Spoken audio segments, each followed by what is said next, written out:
Hello, ladies and gentlemen, welcome back to our channel. My name is Sunny90, and today we're going to be reacting to Alexander the Great versus Ivan the Terrible, ERB, Epic Rap Battles of History. Everyone knows Epic Rap Battles of History. Everyone loves Epic Rap Battles of History. Go like, go subscribe, everything else like that. If you haven't already, you probably have. Now I'm going to start this off by saying, I've watched this one before. I've watched this one multiple times. I've watched this one probably upwards of 20 times. So this isn't going to come as a shock to me. There's nothing here that's going to like take me by surprise. Like, this isn't a first time viewing or anything like that. I just feel like doing it because might as well.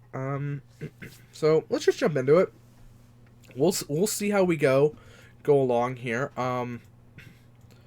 I don't know a great deal about Russian history, so I'll start that off by saying that. I'll start this off by saying that. But we'll see how this gets along.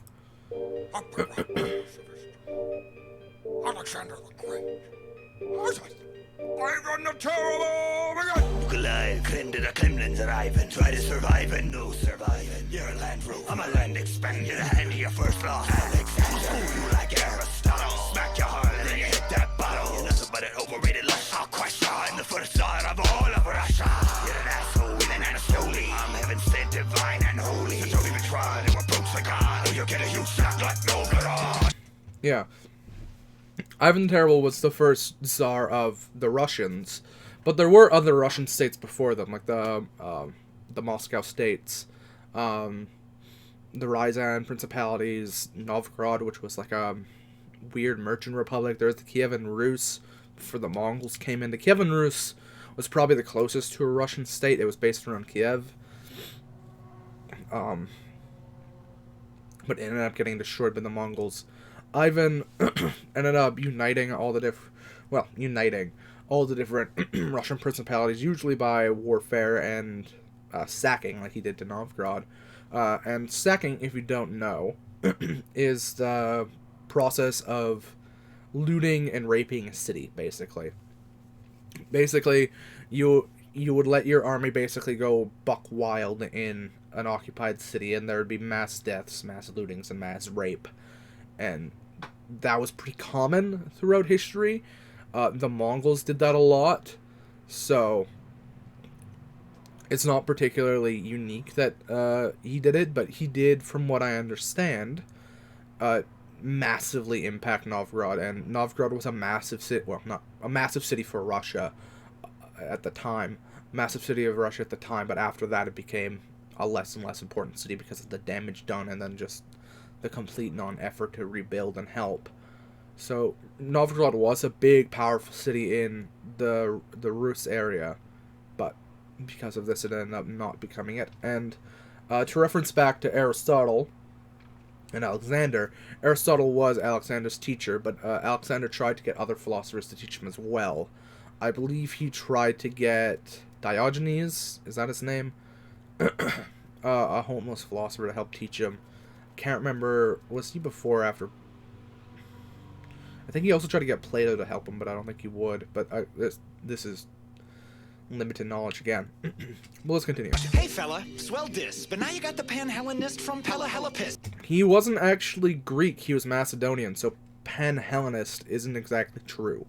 He was Macedonian, and a lot of Greeks viewed Macedonians as like the other, right?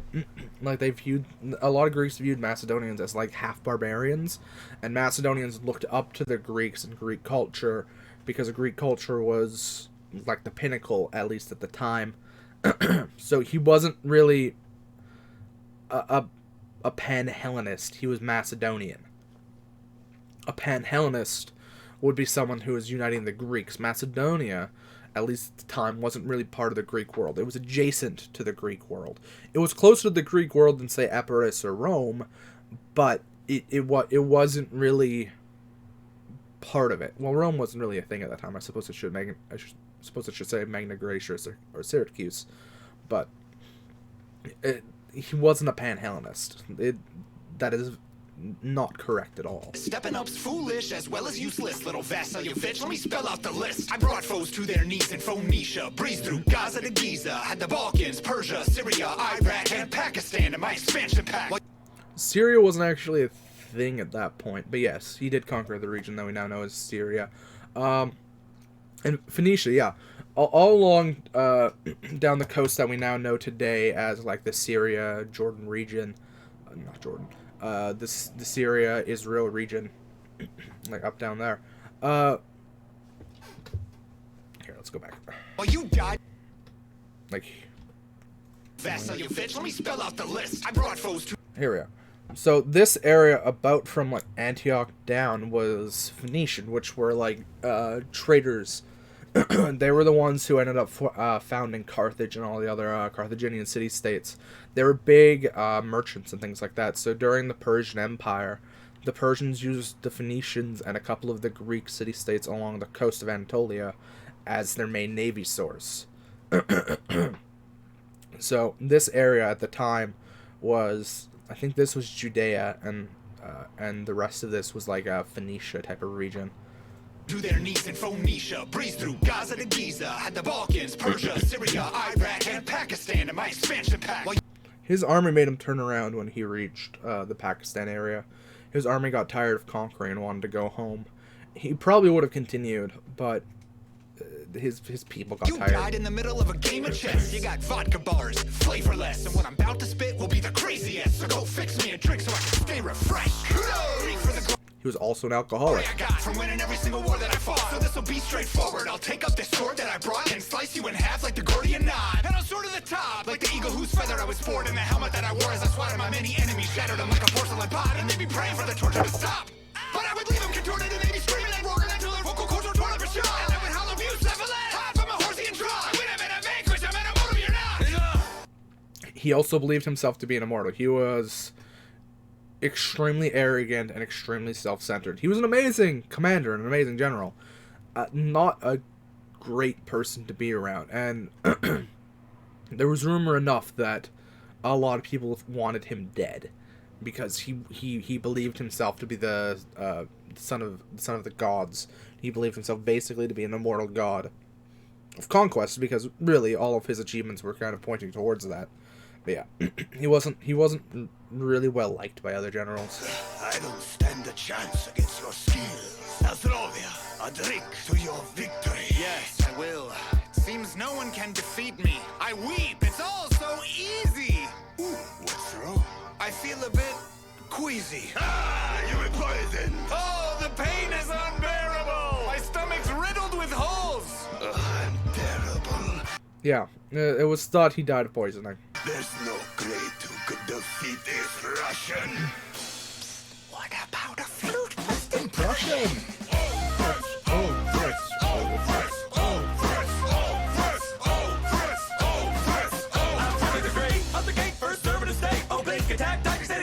I've got creative talents and battle malice. How to steal on the field, genteel in the past. Punches fucked up, but I wonder why. With your thunders and tigers and bears, oh my. Okay, you guys. I'd tear out my eyes if I had a look at your trophies every night. Now bring me my chair. I'm weary from tearing you a new derriere from here to Red Square. Fought a 7 years war. I ain't scared of a czar. 'Cause beating you only took me 12 hours.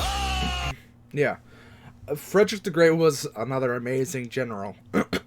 He pretty much single-handedly made Prussia and Germany into what it is today. Without him, if he would have died,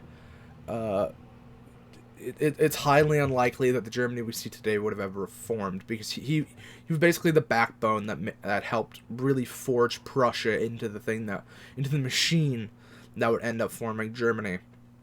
Without him, Prussia would just be another small duchy in northern Germany. Germany would have eventually been united just because nationalism, but it's highly unlikely it would have been done the exact same way.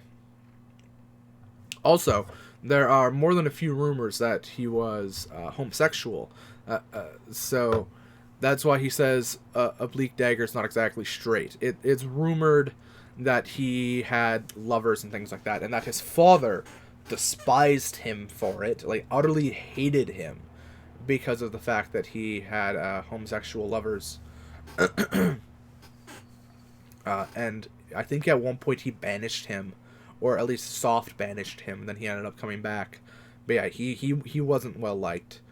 He was not well liked by his father. but great generalship doesn't.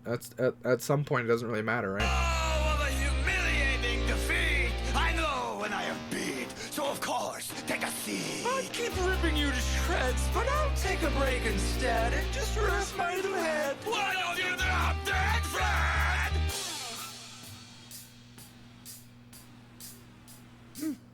My expectations were a lot higher.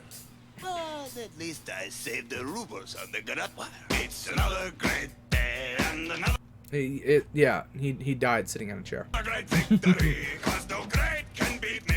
What about me, Pompey? Yeah! Oh, the self-proclaimed Pompey the Great. He called himself that, and he basically paid off the Roman people to continue calling him that. He named himself that. He does have some he does have some notable achievements, but he did not put in the work to really earn that title. His name is where we get Pompous from, Pompey, because he was so arrogant. Like he would put Alexander to shame. Alexander at least had things to back up his claim, as arrogant as he was. Pompey was just some rich dickhead. Macedonians, Prussians, and Romans, those unworthy opponents. It takes a Russian to take down a Russian. I'm a cat, you're a rodent. How you the hell I stay when the state of your hair was such a crazy one? And such sick shit going through your brain that you sent this spike through your own son. Yeah, if you've never seen the painting of Ivan the Terrible stabbing his son, this is it. You can see like the hauntingly mad look that Ivan has, and like how he in a fit of madness he basically murdered his own son.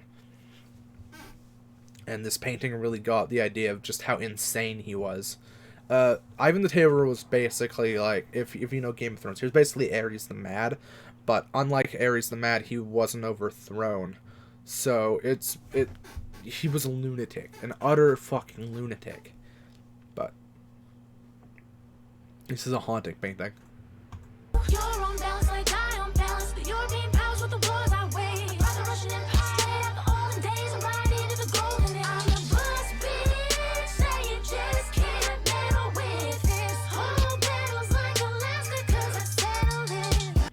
Fun fact about her, she's not Russian. She's German.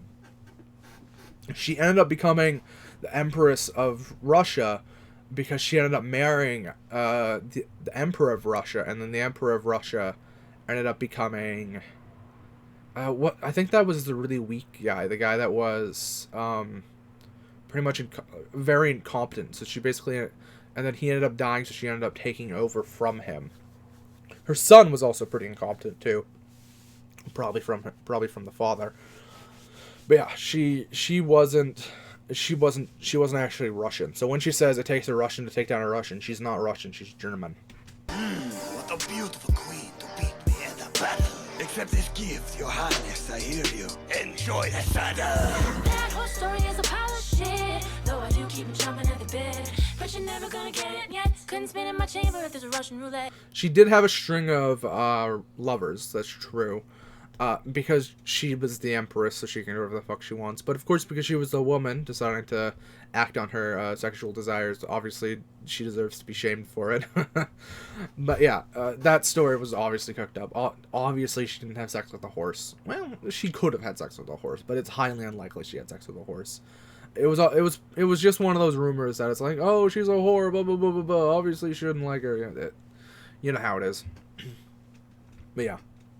Obviously something else, but she did have a string of lovers. Picking up where Peter the Great left off. Bring sexy back to House Romanov. So don't call me queen, I'm far more great. Empress design, hey bitch, checkmate. Hey, yeah! Who's there?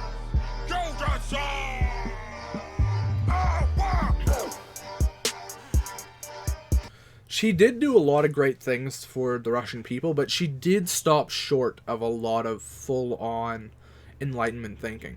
When she first started off, she was pretty well into the Enlightenment. She thought a lot about the Enlightenment and wanted to bring the Enlightenment to Russia, but by the end of her reign, she was going back on a lot of the things she wanted to do with regards to serfdom, in regards to the Duma, or the Russian voting assembly. She wanted to do a lot of that in her beginning reign, but by the end of it, she rolled back a lot of those. She could have brought Russia further forward, but she decided not to. And then her son was incompetent, but that's neither here nor there. And her husband was also incompetent. Again, the son probably took after the father in that regard. That was a great video. Go like, go subscribe, everything else like that. ERB deserves all the love, happiness, and everything else like that in the world. They deserve all the money and success and everything else like that. If they have a Patreon, go join it. If they have merch, go buy it. They deserve it. If you like my little ramblings and everything else like that, give me a like, give me a subscribe, and everything else like that. Go join my Twitch, go join my Discord. I half stream sometimes. It depends on whether or not my internet cooperates. Since everyone's on Twitch right now and I live in a super rural area, it's hard to do. But yeah, I do my best. Oh, excuse me. I'm trying to make up for it with YouTube videos. Yeah, that's it for me. Love, butts, and happiness and everything else like that. I'll see you guys in the next one. If you have any other comments or things or thoughts or whatever, leave them down in the doobly-doo. Or don't. I don't really care. Or if you hate me, leave your comments down below. Your hatred fuels me, and I love it when people despise me. Bye-bye. There.